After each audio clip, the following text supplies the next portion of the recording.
So hi guys, welcome back to my channel dream boys 94. So ఈరోజు మనమైతే బెంగళూరులోనే ఇంకా మనము 4 డేస్ అయితే అయింది ఈ రోజుకి. సో ఇంకా మనం బెంగళూరులోనే ఉన్నాం.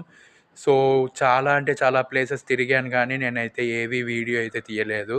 Because of my health issue నేనైతే ఏ వీడియో అయితే రికార్డ్ అయితే చేయలేదు. అండ్ కాలు నాకు కొంచెం ప్రాబ్లం అయితే అయింది, కాబట్టి దానికి ట్రీట్మెంట్ కోసం అయితే మనం ఇక్కడికి వచ్చాం, ఇక్కడ ఉన్నాం.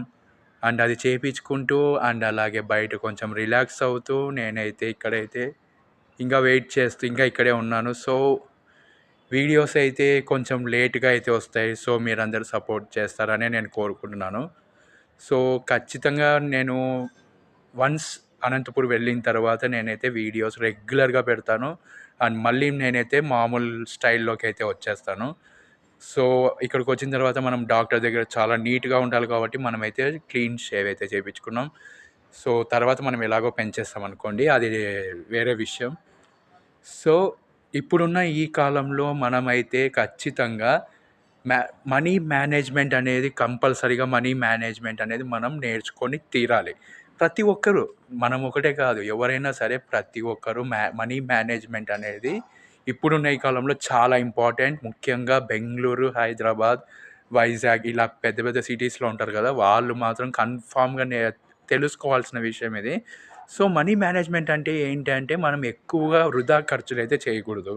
అండ్ మనీని ఎక్కువగా వీలైనంత వరకు సేవ్ చేసుకోవాలి. And health insurance, life insurance ఇట్లాంటివైతే తీసుకొని మనమైతే మనకి తీసుకోవాలి, మన పేరెంట్స్‌కి తీసుకోవాలి, అండ్ మన సిస్టర్స్‌కి, లేకపోతే బిగ్ సిస్టర్స్‌కి, లేకపోతే కజిన్స్‌కి, ఎవరికైనా సరే, ఫ్రెండ్స్‌కి, ఎవరికైనా సరే తీసుకోవచ్చు. తీసుకొని మనమైతే లైఫ్‌ని సెక్యూర్ అయితే చేసుకోవడం చాలా చాలా ఇంపార్టెంట్. సో ప్రతి ఒక్కరూ తీసుకోండి. ఇన్సూరెన్స్ అయితే తీసుకోండి. మంచి ఇన్సూరెన్స్ ఏదో కనుక్కొని మీరైతే ఆ ఇన్సూరెన్స్ అయితే తీసుకోండి.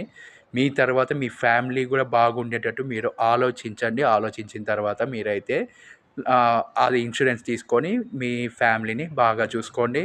అండ్ ఇంకొక విషయం, మనీ మేనేజ్మెంట్‌లో మనం ఏ చిన్న తప్పు చేసినా కూడా మనము సఫర్ అవుతాం. మన వెనకాల ఉన్న ఫ్యామిలీ సఫర్ అవుతుంది. సో అందుకే వీలైనంత వరకు మనీ సేవ్ చేయండి. ఎక్కడ యుటిలైజ్ చేయాలి, ఎక్కడ వాడాలి అనేది తెలుసుకోండి. అండ్ ఎక్కువగా దాచిపెట్టండి. మనీని ఎక్కువగా గోల్డ్ కొనుక్కోండి. ఎక్కువగా ఇల్లు, స్థలాలు ఇట్లాంటివైతే కొనుక్కోండి. కొనుక్కొని మీరు పెట్టినట్టయితే మీ తర్వాత మీ పిల్లలు కూడా హ్యాపీగా ఉంటారు, కాబట్టి ఖచ్చితంగా ఏ ఒక్క సైట్, ఏ ఒక్కటి ఇండ్లు అమ్మొద్దండి. ఎట్లుండేటివి అట్లే ఉండనివ్వండి. కావాలంటే రెనోవేషన్ చేపించి మీ పిల్లలకైతే ఇవ్వండి. లైఫ్‌ని బాగా సెక్యూర్ చేసుకోండి. మీ గురించి ఆలోచించండి.